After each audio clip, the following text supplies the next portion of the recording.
বিশ্বের মুসলমানদের জন্য রাসূল সাল্লাল্লাহু আলাইহি ওয়াসাল্লামের মেরাজে গমন খুবই গুরুত্বপূর্ণ ঘটনা। পবিত্র কোরআন ও হাদিসে এ ঘটনার বর্ণনা রয়েছে। নবুয়তের 11তম বছরে রাসূল সাল্লাল্লাহু আলাইহি ওয়াসাল্লাম মসজিদে হারাম থেকে মেরাজের জন্য যাত্রা শুরু করেন।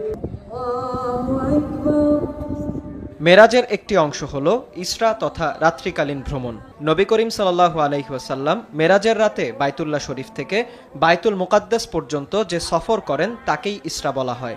পবিত্র কোরআন ও হাদিসের বর্ণনা অনুযায়ী মেরাজের প্রথম ধাপে রাসূল সাল্লাল্লাহু আলাইহি ওয়াসাল্লাম জান্নাতি বাহন বোরাকে চড়ে বাইতুল মুকাদ্দাস পৌঁছান।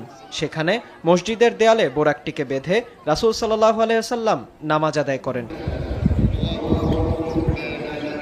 নবী করিম সাল্লাল্লাহু আলাইহি ওয়াসাল্লাম যে স্থানে বোরাকটি বেঁধেছিলেন তা বর্তমান বাইতুল মুকাদ্দাস তথা মসজিদুল আকসার প্রায় ৩০ গজ নিচে অবস্থিত।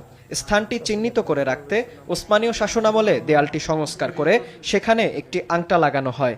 মসজিদের ভেতর সিঁড়ি দিয়ে নিচে নেমে রাসূলের স্মৃতি বিজড়িত স্থানটি ভ্রমণ করতে বিশ্বের বিভিন্ন প্রান্ত থেকে ছুটে আসে মুসলিমরা। মুসলমানদের প্রথম কেবলা হিসেবে পরিচিত বাইতুল মুকাদ্দাস মুসলিমদের কাছে অত্যন্ত গুরুত্বপূর্ণ। এখান থেকেই মহানবী সাল্লাল্লাহু আলাইহি ওয়াসাল্লাম আসমানের উদ্দেশ্যে বোরাকে চড়ে দ্বিতীয় ধাপে সফর শুরু করেন। তাই মুসলিম ঐতিহ্যের গুরুত্বপূর্ণ অধ্যায় হিসেবেও স্থানটি স্মরণীয় হয়ে থাকবে। বিনয়ামিন।